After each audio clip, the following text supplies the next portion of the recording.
haleluya. Uyu mpemu yera aracyari kumwe n'ishengero, kandi Imana yiteguye gusuka ubushobozi budasanzwe. Ikindi gihe ariko ndasenga, Imana irambarira ngo ngiye kongera gusuka ingabire nka zimwe z'igihe cy'intumwa zongeye gukora mu ishengero ryacu. Imana ishimwe. Ishengero ntirizohererwa mu isi, Imana izoritabara.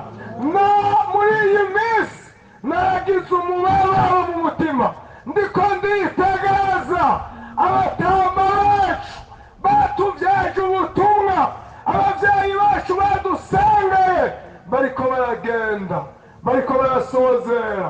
Naritegereje, ndavyitegereza mu mutima, ndavuga nti mbega Mana, aba bantu bagwaye intambara zikomeye, aba bantu bagejeje ishengero aho rigeze, ko bariko baragenda muri ibihe twari tukibakeneye. Ariko Imana ishimwe, naho bariko baragenda mpemu yera ariho, naho bariko baragenda mpemu yera ariho, mpemu yera ariho, mpemu yera ariho.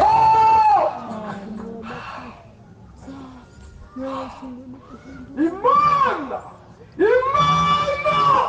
igomba kongera kuvyura ishengero. Imana igomba kongera kwatsa umuriro.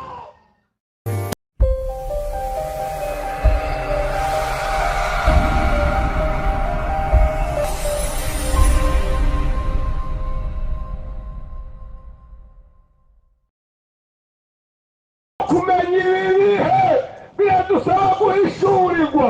None uko guhishurirwa twagukura he? Imana ivuga ngo bizaba mu minsi y'iherezo, haleluya, nzosuka, haleluya. Ndashima Imana n'umutunzi wa mpemu yera. Imana yarakoze ko atari abapasitori babatiza muri mpemu yera. Imana yarakoze ko atari abavugabutumwa babatiza muri mpemu yera. Kuko twebwe harimo abanyamanyanga, harimo abo twavuye twima n'abo twavuye duha. Ariko iyi Mana yavuze ngo nzosuka. Ewe Mana, subira usuku uyu mugoroba. Ewe Mana, subira usuku uyu mugoroba. Ewe Mana, subira usuku kuri abahungu n'abakobwa. Haleluya. Kubera Imana arizi ibihe bigoye, ari ibihe bisaba ihishurirwa. Niyo basanga uyu mugoroba, Imana ibasanga, ndabasanga uyu mugoroba. Lomelo de kandelo perasaito.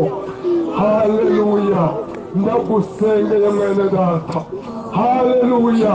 Uyu mugoroba nawe Imana yongera isuke, nawe Imana yongera isuke, nawe Imana yongera isuke. Yumviriza, hari ibintu bikomeye nubwo bihe biramanuka. Ntega amatwi, haleluya. Imana ntega amatwi, Imana yasezeranye ngo nzosuka mwemu wanje kubarinda umubiri wose. Nimuceze ndababwira ibintu ijuru riherera amanura. Nimuceze. Amen. Amen. Haleluya. Oh Yesu. Haleluya.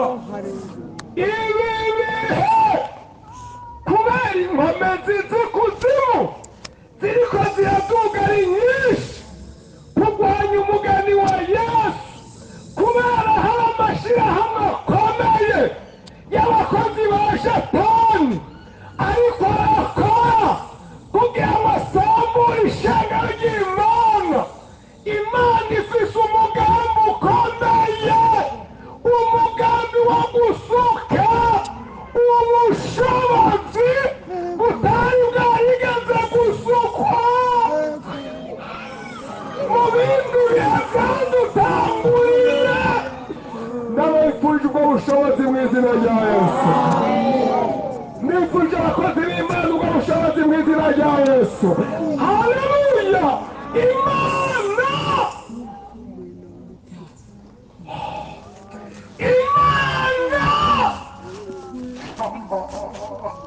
ndanezerewe igira yongera isuke. Haleluya. Imana donga sepone.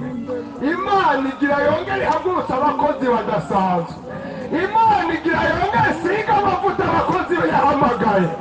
Imana igira yongera isuka ingabire nk'izina zari mu ntumwa za mbere. Bakozi badushimira Imana abahamagawe nkane. Haleluya. Haleluya. Imana igira yongera yose.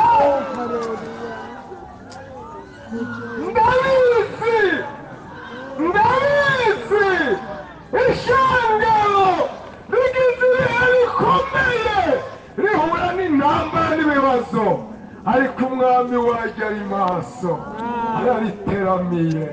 Ikindi gihe yarigeze kunyihishurira, ndamubona agoroye ibiganza bitumbereje ku ntebe, hama ikindi kiganza mbona kimanuye, arambwira ngo genda umbwirire ishengero ryanje ngo ndabasengera, ngo kandi iyo ndiko ndabasengera ngo nongera nkabasubiza mu intege. Muri iki gikorane nimusubire mu intege mu izina rya Yesu. Haleluya. Tomenedo umwami w'ishengero aracyariho. Haleluya. Aracyariho. Aracyariho. Kandi aragomba kongera gukora ibidasanzwe muri twebwe. Ndababwire naho gehino umuyobyi uri ngunza, naho ubasha, naho abarozi bose bokorana, naho ingufu z'abafirimasoni n'abayiliminati zokorana, turafise Yesu. Haleluya. Abumva dufise Yesu mwongere mugire gutya tumushime. Subira mwaturenda akanwa kanyu muti Yesu. Haleluya. Turafise Yesu, kandi Yesu yatugiriye neza, acadutegurira ubushobozi.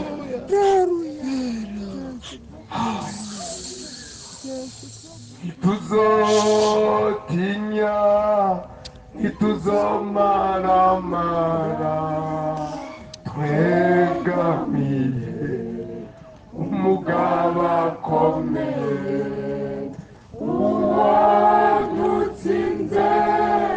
Yesu yaramutsinze, ko turaba Yesu turyamanye intsinzi. Haleluya. Ntituzatsindwa, ntituzomaramara, twegamiye umugabo akomeye, uwo dutsinze. Yesu yaramutsinze, ko turaba Yesu turyamanye intsinzi. Haleluya. Tsindwa, ntituzomaramara, twegamiye umugabo akomeye, dutsinze. Yesu yaramutsinze, ko turaba Yesu turyamanye intsinzi. Bene data, naho ibihe ari bibi, naho ibihe bigoye, umwami nyene iminsi n'ibihe ari we Yesu yaduteguriye inyishu. Ni mpwemuye ingene yaduteguriye n'ibyo guhembuka. Imana ishimwe ko igomba yuko dutungana. Haleluya. Kugira ngo iduhembure, numva nizeye yuko ikoraniro nk'iri ridashobora kuva hano Imana itagize ikintu ikoze muri iryo gikomeye. Ababyizera mwese Yesu abibashitse ko mu izina rya Yesu. ahantu hari Imana kandi nyir'ishengero araha. Haleluya! araha ngo tugire neza, araha ngo duhe inkomezi zijyanye n'ibihe.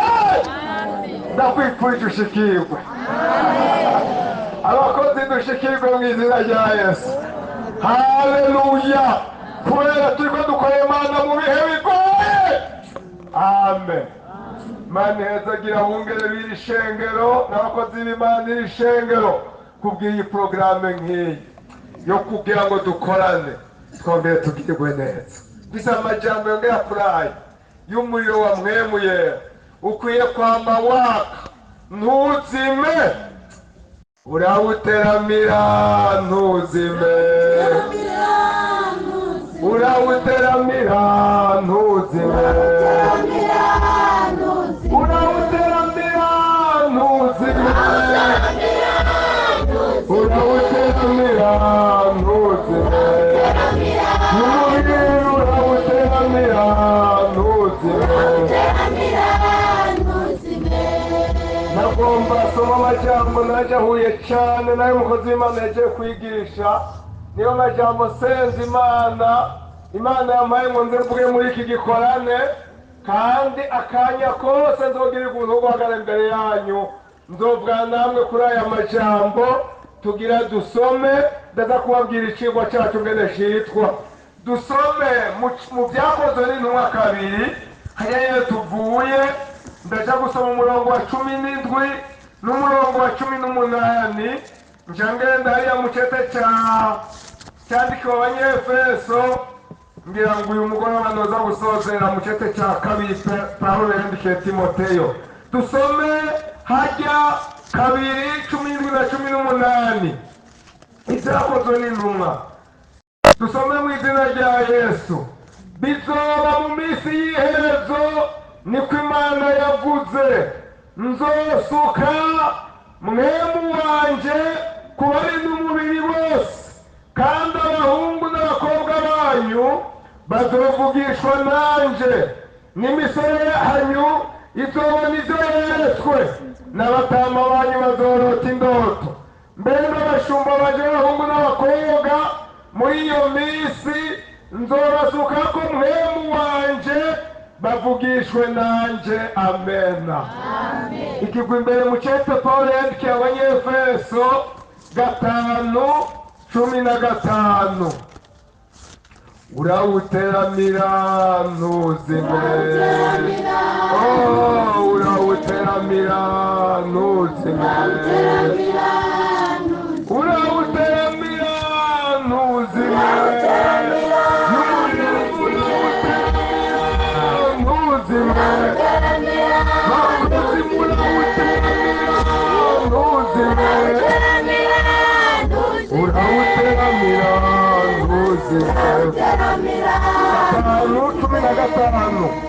Dusome mu izina rya Yesu. Nuko mwirinde cyane uburyo mugenda, ntimugende nk'imburabwenge, ariko mugende nk'abanyabwenge, mukoresha neza akaryo murose, kuko iminsi ari mibi. Nuko ntimube ibipfu, ariko mutahure ibyo umwami wacu agomba ibyo ari byo. Amen. Dusozere muri iki cete Pawulo yandikiye Timoteyo igice cya 3 umurongo wa 1 turageza ku murongo w'9. Dusome si kure yaho tuvuye muzingurura impapuro nkeya. Ariko umenye yuko mu minsi y'iherezo hazoza ibihe bigoye, kuko abantu bazaba bikunda gusa, bakunda amahera, birarira biwe n'abatukana, batumvira abavyeyi, ntashima banegura ivy'Imana, badakunda n'ababo, banka kuzura, barementanya batigarura, inkazi, badakunda ivyiza, abaguranyi ibirandamuka bishira hejuru, bakunda ibahimbara bakabirutisha Imana, bafise ishusho yo kubaha Imana ariko bahakana ubushobozi bwako. Abameze batyo wamubatera ibitugu, kuko muri bo harimwo abagabo banyegetera mu mazu, bagatwara abagore batagira imitima, baremerewe n'ivyaha, batwarwa n'ukwifuza k'uburyo bwinshi. bahama biga ariko n'abashobora gushitsa ku kumenya ukuri. Uko Yane na Yambure bagwanije Mose, niko n'abo bagabo barwanya ukuri. Abo nabo nonekaye ubwenge babaye bahombe ku kwizera, mugabo ntibazoshobora kurengaho, kuko ubusazi bwabo buzogaragarira abantu bose nk'uko ubwa babandi bwagaragaye. Yesu nadufashe.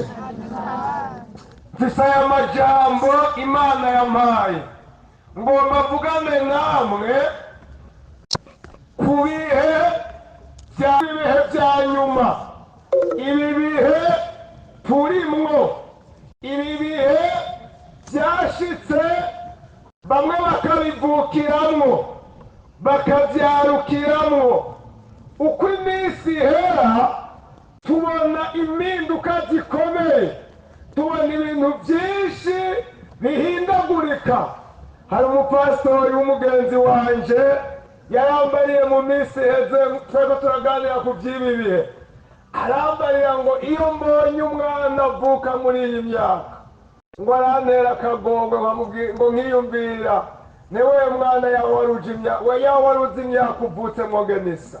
Imyaka ni mibi, ibihe n'ibihe bigoye, amaso yacu ariko arabona ibyo atigeze kubona.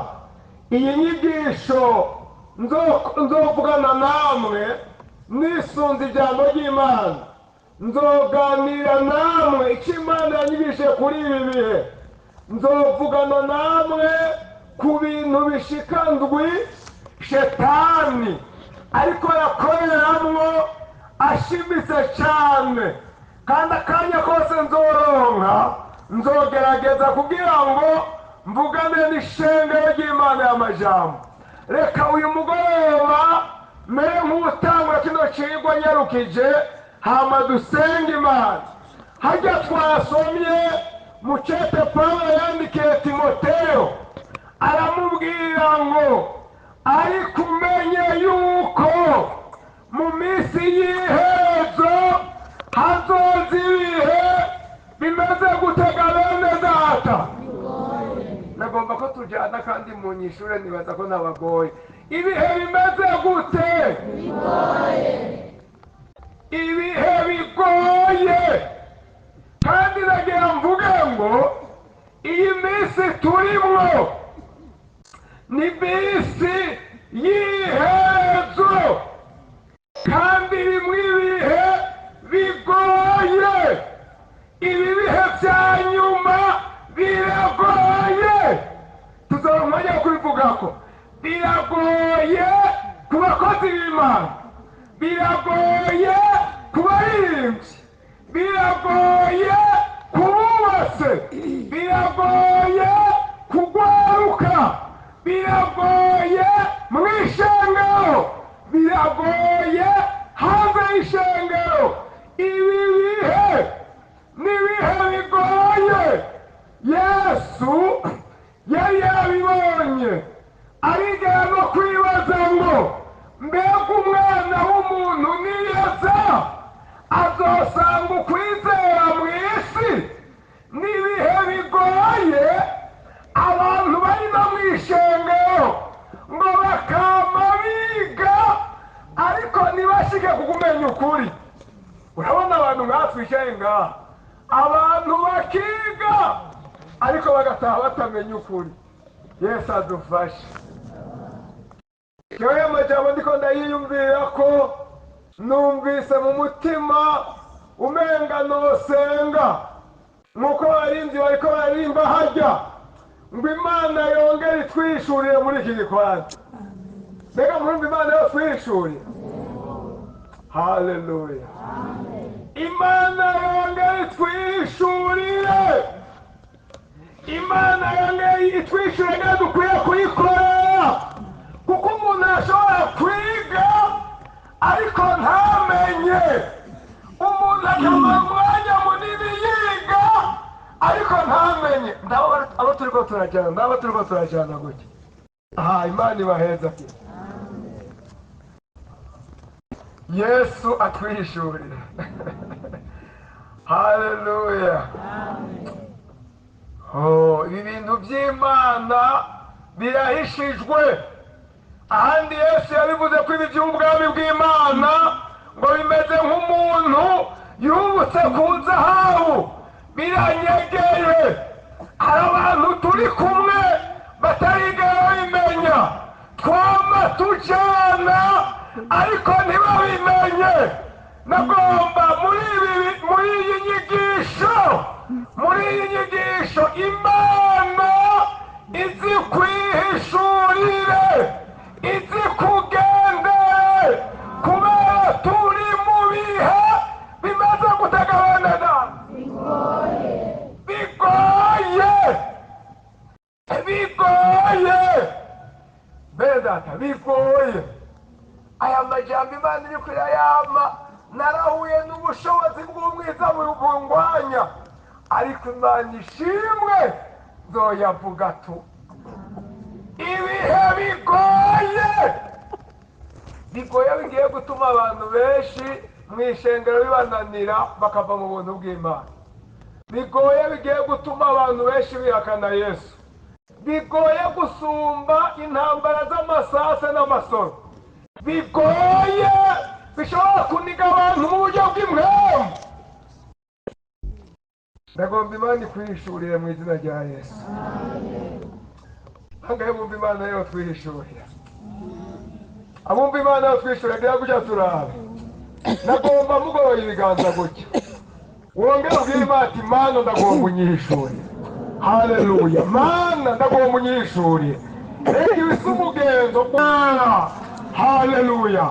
Uyu mpemu yera aracyari kumwe n'ishengero, kandi Imana yiteguye gusuka ubushobozi budasanzwe.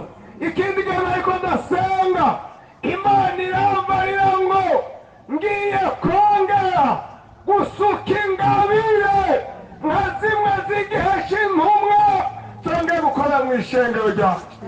Imana ishimwe. Ishengero ntirizohererwa mu isi, Imana izoritabara. Muri iyi minsi nagize umubabaro mu mutima, ndiko nditegereza abatama bacu batuvyaje ubutumwa, abavyeyi bacu badusengeye bariko baragenda, bariko barasozera. Naritegereje, ndavyitegereza mu mutima, ndavuga nti mbega Mana, aba bantu bagwaye intambara zikomeye, aba bantu bagejeje ishengero aho rigeze, ko bariko baragenda muri ibihe twari tukibakeneye, ariko Imana ishimwe, naho bariko baragenda mpwemu yera ariho, naho bariko baragenda mpwemu yera ariho, mpwemu yera ariho, mpwemu yera ariho.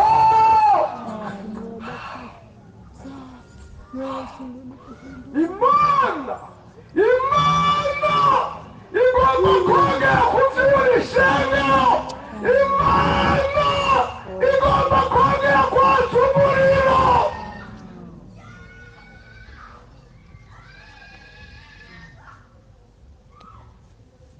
Naho byogenda gute, iri sezerano nta kizorizibira. Imana ivuga ngo nzosuka. Nzosuka. Mana, muri iki gikorane ndakwipfurije, ntuzove hano Imana idasutse. Muri iki gikorane uzuhabwa ingabire nshasha mu izina rya Yesu. Muri iki gikorane uzuhishurirwa ibyo utari warahishuriwe mu izina rya Yesu. Muri iki gikorane ibyazimye bize byongera byake, bize byake muri ino misiyoni, bize byake niwashigishiha, bize byake no mugashikanwa, nibyake mu izina rya Yesu. Haleluya. Ibishaniro byo mu mitima byazimye byongera byake, kuko ibihe bidusaba guhaguruka. Imana niyo bidukundira tuzobivuga n'ibihe. Ibihe bidusaba guterama, ibihe bidusaba gusenga, ibihe bidusaba guhagarara, ibihe bidusaba gushingira intaye Yesu, ibihe bidusaba kudatinya, ibihe bidusaba kutajunja, bidusaba gutimba, ibihe bidusaba kwihaba. Ibi bihe ntavyo twoshobora. Imana ishimwe ku bwa mpwemu yera, Imana ishimwe ku bwa mpwemu yera. Haleluya! Uyu mpwemu yazigamye ishengero, uyu mpwemu yafashije ababyeyi bacu bakamwana intambara zigoye mu myaka iheze, ariteguye kuduherekeza mu bihe by'iherezo kugeza aho tuzobona Yesu. Bene data, reka nsozere nipfuriza umuntu wese ari hano, Imana igusuke ko mpwemu yera. Iri sengesho nindi mu mutima wanje, Imana igusuke ko mpwemu yera. Imana ize kugusanga no mu gitanda, Imana igusange no mu nzira monegite, Imana igusanga no mu nzira, Imana igusange. Haleluya! Imana igusange, kuko yavuze ngo nzosuka. Haleluya! Sumukene imwema nzosuka. Abakozi b'Imana, Imana muri iki gikorane yongere idusange, yongere iduhembure.